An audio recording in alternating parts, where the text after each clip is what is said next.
these guys say that they are don't know how to run their phones, or they got their phones out, they're scrolling through. We can't remember shit, but you got to remember, I'm 45 and I'm still on the note card deal here. So, Loredos, thanks for having this thing. This is awesome. Thank you, Wolf Dog Comedy. You guys are awesome. Thank you. That was the first time I got to hear you. That was good. Thank you for doing that, Large Marge. What's harder than coming out on the third time you've ever done comedy and got to follow a guy that has a neck tattoo and may or may not be on meth? And then the one after that is the most beautiful woman I've ever seen, and her first joke, she said she had an erection. How do you follow this shit? I don't understand it. But I'm just doing this for fun. I own a bar and bread. This is fun for me. I don't care. But tonight I'm gonna take it serious. I'm gonna go all hardcore comedy on your asses as I'm walking on what looks like a fucking fire hazard. I'm going so hard comedy tonight that I haven't washed my hands after I pissed any time tonight. So I'm gonna go dirty like these comics do. All right, yeah, they got their papers, so I can have them. So we were just chilling out back like usual, getting ready for tonight, and Justin brought it up. He really did. I mean, he was adamant. He's like, hey, man, because they do illegal stuff. I don't get into that. I'm going to need that beer. I don't get into that illegal stuff, really. He's like, hey, really, man, for real, who is the most influential male gymnast of our generation? And I'm like, well, I've never really thought of that before, so I'd like to ask you fellas and ladies, who is the most influential male gymnast of your lifetime? Come on, let me hear the names. Kim. Boy, I'm glad you guys didn't start shouting out names, because if you did, you weren't going to think I'm very funny tonight. Scott Hamilton, I don't know, he was a nice skater, who cares? Yeah, so I own the Brick Barn Grill, that's like my real job, but trust me, there's nothing I'd rather not do than bartend. You know, I bought that thing for the kitchen. Bartending I'm terrible at it. There's people that come every day that get an LTD and spray, and I give them BV. I'm just not very good at it at all. But I like to be in the kitchen, so I like the place. So I got to do my due diligence and help out. So I'm usually bartending, helping out, and a table of 4 ladies will come in, and I'll walk up to the table and I'll be like, please God, order 4 Busch Lights, 4 Busch Lights, 4 Busch Lights, cans. That's something that I can't spill. And then, so the first girl will go, I'd like a Scurry Thomas Maximilian. And I'm, whoa, what the fuck is in that? Good, I think I'll get that, because I'm pretty much running on instinct already, because I don't like to bartend. The next, what would you like? She'd like, I'd like a Shirley Temple with a shot of vodka and tequila. Oh, Jesus Christ. So anyways, I go back behind the bar, and I got all these 4 drinks ready. I got them all ready. I don't even know how I got them. I got them all right.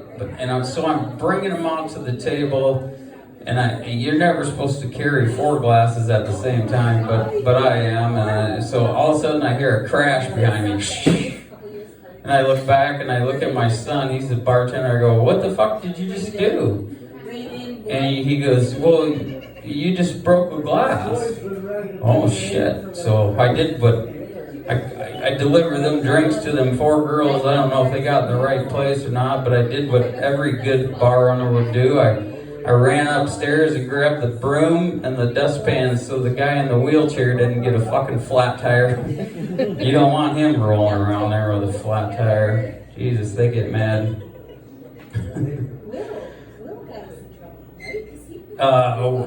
I got a buddy that said I could say this joke tonight because these guys said they were smoking some weed tonight. He said winning an eating contest while high on marijuana should be illegal. It's like the Russian shot put women team in the Olympics. I mean, that's not fair. You can't do that. Speaking of the Olympics, anybody like to watch the Olympics? No! Nobody cares if they get canceled. Nobody. But the Special Olympics, those are fun, right? No! Who gets the close spots? And in today's society, when you can't make fun of people, you can't say this or that, but so without saying anything bad about anybody, all I want is the Special Olympics people to they should have to run on their fucking hands, shouldn't they? I mean, come on. You get this fancy wheelchair, it's fucking streamlined. You sit on there, you barely have to use your arm muscles, and you're going 47 miles an hour. Jesus Christ. I trained and ran 6 marathons, and you know what? Guess who gets to go off first? The wheelchair people with their fucking fancy ass. Jesus, they're just zooming out of there, and I'm like, hey, see that guy? Afterwards at the bar, I'm like, hey, see that guy over there in the wheelchair? He beat me in the marathon. That's embarrassing. Oh, how much time do I got? Can we keep going? Yeah. I need a drink. Keep making jokes about handicapped people. No, let's lay off the handicapped people. We don't have any cops in here, right? That's why they're telling all their jokes about weed. They feel like there's no cops in here. But there's a guy that used to be a cop in here. Yeah. Who is it? This guy. I may have been a combination of the dumbest and the laziest cop ever known to man. But all I ever wanted to do was fuck around on the radio. I mean, that was fun. We had like a secret channel where it sounded all distorted, and it's like, only we could hear it. But so the dispatcher one time I was in Clear Lake, believe it or not, and she's like, Clear Lake 6. I was 6. I don't know why. Whatever. I guess I inherited it. Maybe the size of my wiener, but probably not. That'd be Clear Lake 5 7/8. If you push the ruler up as far as you can. She's like, I got a report out on Old 106 south of town that there's a Christmas tree laying in the road. Oh, that's interesting. This is why I hate my job. It's 9 o'clock at night, I get off at 11, and I gotta, well, what if there is a Christmas tree in the road? Who cares? What am I supposed to do about it? So I get out there, and I pull up, and there's this evergreen tree just barely on the shoulder. And I'm like, wow, the city department can take care of that tomorrow. I don't care. But so I got on the radio, I'm like, no, that's a false report. Definitely not a Christmas tree. There's no presents laying around in the ditch anywhere, and if there's no lights, it's not plugged in, and there's no ornaments broke, or no cats trying to bite off the ornaments. Yeah, it's good. It's not a Christmas tree. Speaking of radio, I'm going to do one more joke. Sometimes, maybe other people are like me with a lot of anxiety, but sometimes you have a hard time deciphering the difference between dream and reality, or sometimes your buddy told you this story like 10 times and you feel like you were there, but all I know is I wasn't the culprit on this, but it did happen. So it's probably Ellsworth Air Force Base, circa 1995-ish. I'm out there as security 2 or 3. I'm in a Ford Bronco all by myself. 19 years old, I got 210 rounds of fucking ammunition. I'm ready to shoot some shit up, but who in their right fucking mind is gonna steal a B-1 bomber? I mean, you ain't gonna sneak that out of your coat. So there was nothing to do. So people just messed around on the radio or played spades in the Humvee.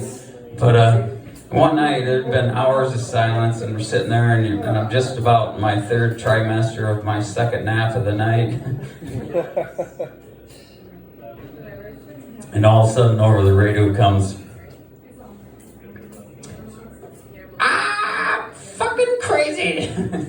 Holy shit, there's radio etiquette rules in the Air Force. You can go to jail for this. Who in the hell did that? This ought to be interesting. So the dispatcher says, last unit, identify and repeat.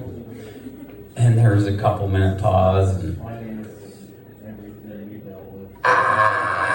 fucking crazy. Holy shit, we're gonna get in some trouble in the morning. I don't know who's doing this, but it's gonna affect us all. So the flight sergeant comes on, and he's an old, just rough guy that probably used to get beat up in basic training, and all we had to do was jumping jacks. He was getting punched in the face, and he's like, last unit, identify and give me your location. There wasn't too short of a pause before the person said, not that fucking crazy. Jesus Christ, I guess we're gonna have radio training in the morning. Well, I think I've got a few more jokes, but I'm just gonna be done for the night because I'm exhausted. So thanks to Loredos. I'll probably be back next week. Thanks Next to month? Justin and Jake. Thanks everybody for coming out. Come to the Britt Barn Grill here in town. I'll try to make you laugh. You'd be like, where the fuck are those guys?